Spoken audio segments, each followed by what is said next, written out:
민수기 16장 16절부터 35절입니다. 오늘 본문의 배경이에입니다. 16장에 나타난 고라의 반역 사건은 19장까지 이어집니다.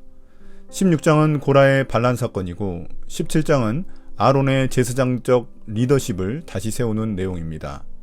이어서 18장에서 주어지는 율법은 제사장과 레위인의 직무에 대한 규례들이고 19장에서는 붉은 암 송아지의 죄를 물에 섞어 사용하는 속죄제의 잿물 제조법 규례가 주어집니다. 이 모든 전개는 고라가 일으킨 집단 반역 사건 처리와 연결되어 있습니다. 민수기 16장 16절부터 19절입니다. 지도자들의 대결. 모세가 고라에게 말하였다. 당신과 당신의 모든 사람은 내일 주님 앞에 나오시오. 당신과 그들과 아론이 함께 설 것이오. 각자 자기의 향로를 들고 그 안에 향을 담아가지고 주님 앞으로 나와야 하오. 각자가 향로를 가지고 오면 향로는 모두 250개가 될 것이오. 당신과 아론도 각자 향로를 가져와야 하오. 그래서 각자 자기의 향로를 가지고 와서 거기에 불을 피우고 그 안에 향을 넣어서 회막 어귀에 섰다. 모세와 아론도 함께 있었다. 고라는 온 회중을 모두 회막 어귀에 모아 두 사람과 대결하게 하였다. 갑자기 주님의 영광이 온 회중에게 나타났다. 모세가 고라에게 누가 주님께 선택받은 지도자인지 주님 앞에서 판가름을 받자고 제안합니다. 이에 지도자 250명과 고라가 각각 불을 피운 향로를 들고 회막 입구에 섭니다. 아론도 자기 향로를 들고 서고 모세도 그와 함께합니다. 이로 인해 고라는 모세와 아론과 대결하게 되었고 온 회중은 이를 지켜보게 되었습니다. 문제는 향로와 향로의 불입니다. 이전에도 레위기 10장에 보면 아론의 아들이던 나답과 아비후가 성소에 다른 불을 들였다가 죽임을 당한 적이 있습니다. 그런데 현재 250명이 들고 있는 향로와 그 불도 주님의 명령에 따르지 않은 것입니다. 한편 이들이 이렇게 성막 앞에 서 있을 때 갑자기 주님의 영광이 온 회중에게 나타납니다. 주님께서 이 일에 개입하신 것입니다. 민수기 16장 20절부터 24절입니다. 하나님의 재판. 주님께서 모세와 아론에게 다음과 같이 말씀하셨다. 너희는 이 회중에게서 따로 떨어져라. 내가 그들을 순식간에 없애버리겠다. 그러나 모세와 아론이 땅에 엎드려 부르짖었다. 하나님, 모든 육체에 숨을 불어넣어 주시는 하나님, 죄는 한 사람이 지었는데 어찌 온 회중에게 진노하십니까? 주님께서 모세에게 말씀하셨다. 너는 회중에게 고라와 다단과 아비람에 거쳐 가까이에서 떠나라고 하여라. 이제 주님의 영광이 나타나 모세와 아론에게 말씀하십니다. 주님은 그들에게 회중에게서 떨어지라고 하십니다.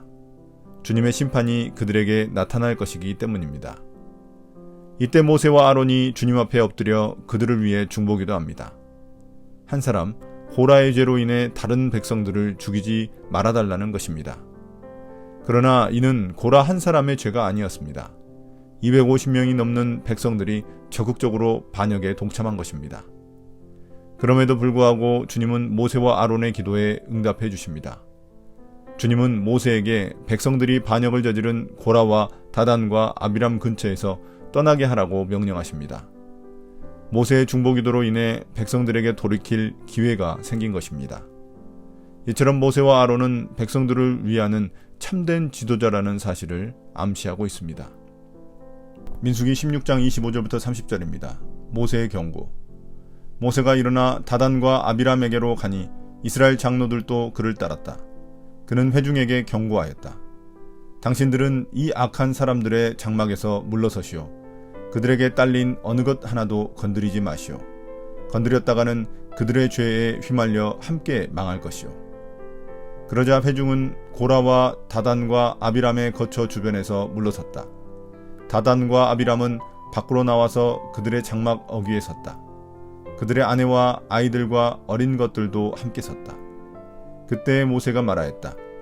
당신들은 이제 곧 이 모든 일이 내 뜻대로 된 것이 아니라 이 모든 일을 하도록 주님께서 나를 보내셔서 된 일임을 알게 될 것이요. 이 사람들이 보통 사람이 죽는 것과 같이 죽는다면, 곧 모든 사람이 겪는 것과 같은 죽음으로 죽는다면 주님께서 나를 보내신 것이 아니요.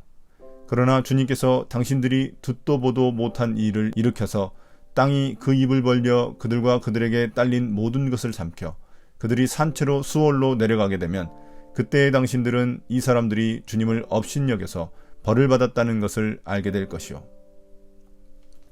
모세는 하나님의 메시지를 들고 다단과 아비람의 장막으로 찾아갑니다. 앞서 그들이 모세의 소환 명령에 불응해 장막에 머물고 있었기 때문입니다. 이에 모세의 뒤를 이스라엘의 장로들이 뒤따랐습니다. 그들과 함께 있는 백성들에게 고라, 다단, 아비람에게서 멀어지라고 경고하기 위해서입니다. 모세는 백성들에게 물러나라고 경고합니다. 심지어 그들과 관련된 그 어떤 것도 건드리면 그들의 죄와 함께 망하게 될 것이라고 경고합니다. 그러자 많은 백성들이 고라와 다단과 아비람의 거처에서 멀어집니다. 반면 다단, 아비람은 가족들과 함께 그들의 장막 앞에 섭니다. 이제 모세는 하나님의 심판을 통해 모든 일의 시시비비가 가려질 것이라고 말합니다.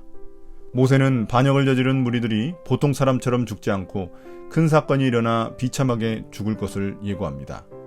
모세는 주님이 땅의 입을 벌리게 하여 그들을 산채로 다 집어 삼켜버릴 것이라고 말합니다. 이를 보고 사람들이 주님을 업신여겨 벌을 받았다는 것을 알게 될 것이라고 말합니다. 민수기 16장 31절부터 35절입니다. 주님의 심판. 그가 이 모든 말을 마치자마자 그들이 딛고선 땅바닥이 갈라지고 땅이 그 입을 벌려 그들과 그들의 집안과 고라를 따르던 모든 사람과 그들의 모든 소유를 삼켜버렸다. 그리고 그들과 합세한 모든 사람도 산채로 수월로 내려갔고 땅은 그들을 덮어버렸다. 그들은 이렇게 회중 가운데서 사라졌다. 그들의 아우성 소리에 주변에 있던 모든 이스라엘 사람들은 땅이 우리마저 삼키려 하는구나 하고 소리치며 달아났다. 주님께로부터 불이 나와 향을 바치던 250명을 살라버렸다. 이제 모세의 경고가 끝나자마자 하나님의 심판이 시작됩니다. 모세의 말대로 그들이 서 있던 땅바닥이 갈라져 반역자들과 그들의 집과 가족들, 모든 소유물들을 집어삼켜버립니다. 온 백성들은 이 장면을 똑똑히 목격할 수 있었습니다. 온 백성들은 이러한 하나님의 무서운 심판을 보며 두려움에 부르짖으며 그 현장을 떠나려고 아수라장이 되었을 것입니다. 이때 고라와 함께 성막 앞에 서 있던 250명에 대한 심판도 이루어집니다. 성막에서 불이 나와 향을 바치던 그들을 모두 불살라버렸습니다. 레위기 10장에서 아론의 아들이던 나답과 아비후가 성막 향로에 다른 불을 들이다가 성막에서 나온 불에 타 죽은 것처럼 그들도 동일하게 주님의 심판을 받은 것입니다. 오늘의 묵상 포인트입니다. 첫 번째, 하나님은 어떤 분입니까? 하나님은 지도자의 참된 권위를 세워주십니다. 모세와 아론은 자신들이 권위를 세우려고 항변하거나 다투지 않았습니다. 다만 하나님께 기도하자 하나님이 직접 그들의 권위를 인정해 주시고 세워주십니다. 참된 지도자는 자신의 권위를 내세우지 않고 하나님께 맡기는 사람입니다. 두 번째, 나에게 주시는 교훈은 무엇입니까? 요즘 세상은 권위에 대한 거부감이 많습니다. 그러나 어떤 권위도 하나님이 허락하시지 않으면 세워질 수 없습니다. 권위주의는 위험하지만 권위는 세워져야만 합니다. 이 세상을 지키기 위해 하나님이 만드신 세상의 질서이기 때문입니다. 교회도 마찬가지입니다. 지도자의 권위는 세워져야 합니다. 오늘의 기도입니다. 주님, 교회가 권위주의로 흐르지 않게 하시고 진정한 권위를 통해 섬기는 지도자가 되게 해주십시오. 모세와 아론처럼 반역하는 백성들을 위해서도 기도할 수 있는 진실한 권위를 허락하여 주십시오. 예수님 이름으로 기도드립니다. 아멘.